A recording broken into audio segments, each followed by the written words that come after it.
So what if I told you that there was an iPhone out there that just kind of randomly disappeared? Now I'm not talking about an iPhone that just like completely just disappeared out of nowhere that nobody talks about anymore. I'm talking about a particular lineup of Apple that Apple made one time and they've never brought back ever since then. It may have been like reincarnated here and there, but it's an iPhone that I look at and I'm like, hey, Apple could actually bring back this particular device in some ways and actually make a killing. In this particular lineup, as some of you may know, is the iPhone 5C. This was an iPhone that Apple made one time and they basically never made ever again. Now the main reason for this was because they reincarnated this into the SE lineup. I am not a fan of the SE lineup that much, to be completely honest, and I do feel like Apple could be doing a better job with that budget iPhone lineup. But Apple did something really good with the with the 5C. They took the iPhone basically of the year before and they just kind of made it into a cheaper model.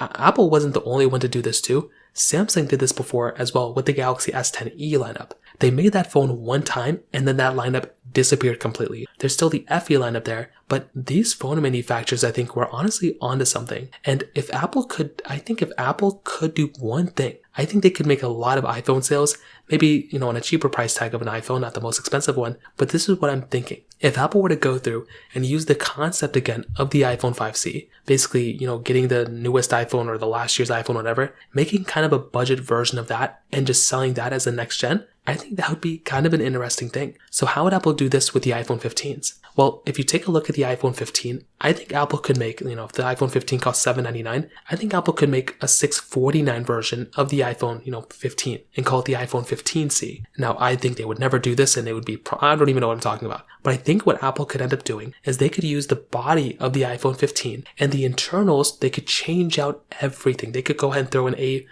15 Bionic chip or an A14 in there. They could do 4 gigabytes of RAM. It would almost be like an iPhone SE lineup model, but it would just be changing a few things here and there, which I think that in and of itself would be a very, very important thing they could do. Again, I don't think there's an easy way for them to go and start selling a bunch more iPhones than they could have had before, but I do think that'd be a very cool thing they could end up doing. And I think that in and of itself is a very, very cool thing that, again, Apple could end up doing. So it's funny when we look at something like the iPhone 5C. They did reincarnate this iPhone into, the iPhone SE lineup kind of. But like I said, I think Apple could actually change some things with the iPhone 5C or the, concept behind it and actually incorporate that within the new generation of iPhones and have an iPhone SE lineup and kind of have like a C lineup again. And I think, there's a chance Apple may end up doing something like this. Who knows? But it's just an idea. If you have any other thoughts or questions, let me know in the comment section below. Hit the like button, that will mean so much, but definitely hit that subscribe button. More importantly than everything else, I love every single one of you guys. Hopefully I'll catch you guys in the next video. Peace out till then.